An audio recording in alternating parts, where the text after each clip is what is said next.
what is happiness? I think it's just basically being okay with where you are. Not wanting? Not wanting things to be different than the way they are. Not having the sense that anything is missing in this moment. If you can observe your own thoughts and view them a little objectively, then you can start being a little more choosy, a little more critical, and you can realize that there are no problems in the real world other than maybe things that inflict pain on your body. Everything else has to become a problem in your mind first. You have to view it and interpret it and create a narrative that it is a problem before it becomes a problem. And then you realize that a lot of your emotional energy is spent on reacting to things that your mind is automatically saying are problems. And you don't need all those problems. Do you really need that many problems in your life? Again, I would say try to focus on just one overarching problem and then go solve that problem. If you define pain as physical pain, then it's a real thing. It happens and you can't ignore it. But that's not what we mean by suffering. Suffering is mostly mental anguish and mental pain. And it just means you don't want to do the task at hand. If you were fine doing the task at hand, then you wouldn't be suffering. And then the question is, what's more effective, to suffer along the way or just to interpret it in a way that is not suffering? You hear from a lot of successful people, they look back and they say, oh, the journey was the fun part, right? That was actually the entertaining part and I should have enjoyed it more. It's a common regret. Just be careful because your attention is the only thing that you have. You can fritter it away on anything you like. One big anxiety resolver for me is ruminating on death. I think that's a good one. You're going to die. It's all going to zero. If you can keep the idea in front of you at all times that you're going to die and that everything goes literally to zero, what's there to stress about? Yeah, for better or worse, life is very short. How should people deal with its briefness? Enjoy it. There's a little thought exercise I like to do, which is you can go back into your own life and try to put yourself in the exact position you were in 5 years ago, 10 years ago, 15 years ago, 20 years ago. And you try to remember, okay, who was I with? What was I doing? What was I feeling? What were my emotions? What were my objectives? And really try to transport yourself back and see if there's any advice you'd give yourself, anything you'd do differently. Now, you don't have new information. Don't pretend you could have gone back and, bought a stock or bought Bitcoin or whatever. But just knowing what you know now in terms of your temperament and a little bit of age-related experience, how would you have done things differently? And I think it's a worthwhile exercise to do, so don't let me rob you of the conclusion. But I'll tell you, for me, I would have done everything the same, except I would have done it with less anger, less emotion, less internal suffering. Because that was optional, it wasn't necessary. And I would argue that someone who can do the job at least peacefully, but maybe happily, is going to be more effective than someone who has unnecessary emotional turmoil. And the journey is not only the reward, the journey is the only thing there is. Even success, it's human nature to bank it very, very quickly, right? Because the normal loop that we run through is you sit around, you're bored, then you want something. Then when you want something, you decide you're not going to be happy until you get that thing. Then you start your bout of suffering or anticipation while you strive to get that thing. If you get that thing, then you get used to it. And then you get bored again, then a few months later you want something else. And if you don't get it, then you're unhappy for a bit, and then you get over it, and then you want something else, right? That's the normal cycle. So whether you're happy or unhappy at the end, it tends not to last. Now, I don't want to be glib and say that, oh, there's no point in making money or being successful. There absolutely is. Money solves all your money problems. So it is good to have money. That said, there are those stories that shows that people who break their back and people who win the lottery are back to their baseline happiness 2 years later. Yep. Again, I don't know if that's entirely true. I think money can buy you happiness if you earned it, because then along the way you have both pride and confidence in yourself, and you have a sense of accomplishment, and you set out to do something and you were right. How do you shortcut that desire contract? You could focus, you could decide that I don't want most things. I think we have a lot of unnecessary desires that we just pick up everywhere. We have opinions on everything, judgments on everything.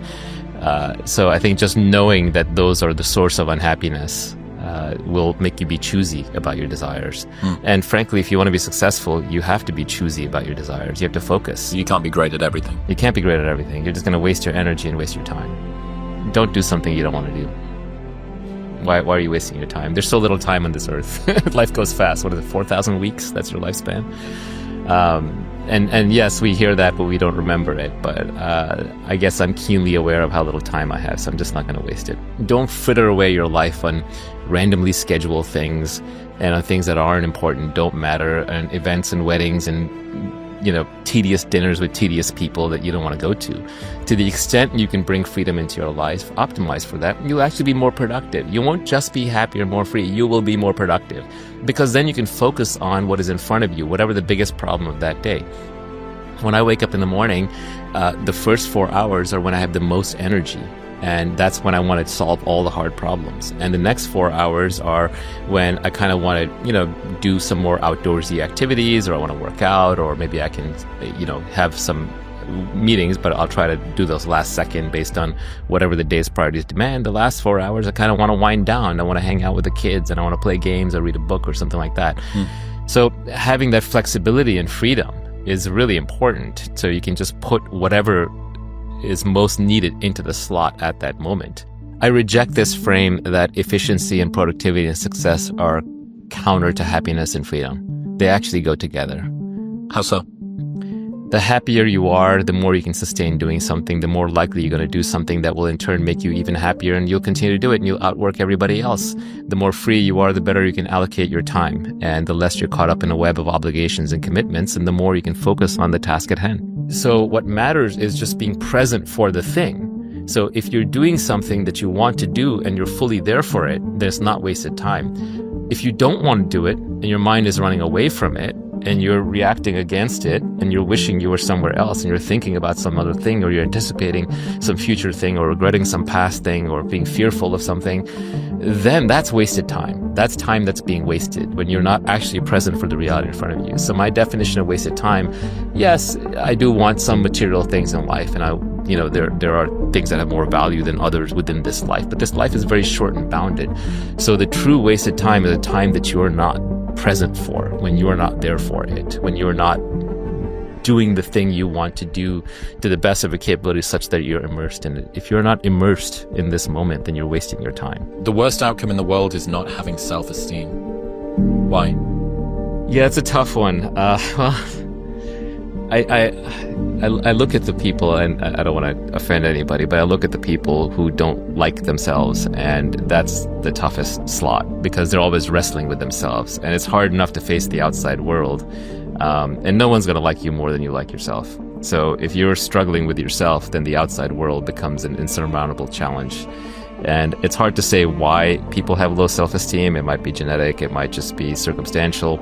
A lot of times I think it's because they just weren't unconditionally loved as a child, and that sort of seeps in at a deep core level. But self-esteem issues can be the most limiting. To some extent, self-esteem is a reputation you have with yourself. You're watching yourself at all times. You know what you're doing. And you have your own moral code. Everyone has a different moral code.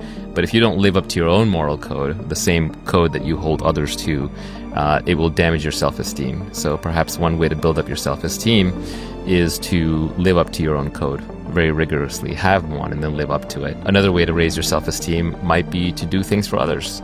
If I look back on my life and what are the moments that I'm actually proud of? There's very far and few between, and it's not that often. It's not the things you would expect. It's not the material success. It's not having learned this thing or that. It's when I made a sacrifice for somebody or something that I loved. And that's when I'm actually, ironically, most proud. Now, that's through an explicit mental exercise, but I'll bet you at some level I'm recording that implicitly.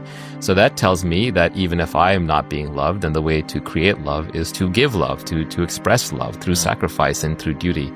And so I think doing things like that can build up your self-esteem really fast. And anxiety is the emotion du jour of the 21st century, and lots of driven people. Very anxious, very paranoid. That's what's caused them to be affected. They pay so much attention, detail-oriented, not letting things go, staying up at night, thinking about it. That's the paranoia coming in. What have you come to learn about anxiety and dealing with it?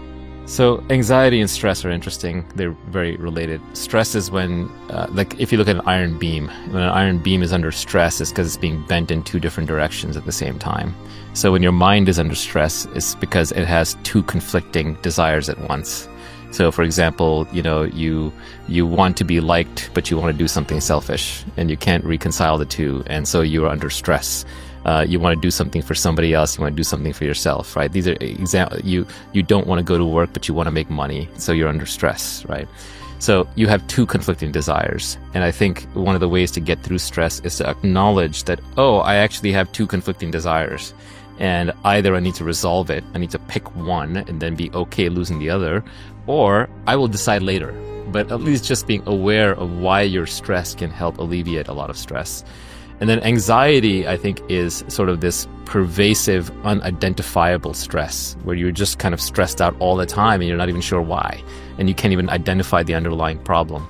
And I think the reason for that is because you have so many unresolved problems, unresolved stress points that have piled up in your life that you can no longer identify what the problems are. And there's this mountain of garbage in your mind, and it's a little bit of it poking out the top like an iceberg, and that's anxiety. But underneath, there's a lot of unresolved things. And so you just need to kind of go through very carefully every time you're anxious. Like, okay, why am I anxious this time? I don't know why. Oh, well, let me sit here and just think about it. Let me write down what the possible causes could be. Let me meditate on it. Let me journal. Let me talk to a therapist. Let me talk to my friends. Let me just kind of see, like, when does that stress go away? If you can kind of identify and unravel and resolve these issues, then I think that helps get rid of anxiety. A lot of the anxiety is piled up because we move through life too quickly, not observing our own reactions to things. We don't resolve them. So this goes counter to what I was saying earlier about not reflecting too much on things. But you reflect on the problems to observe them and solve them.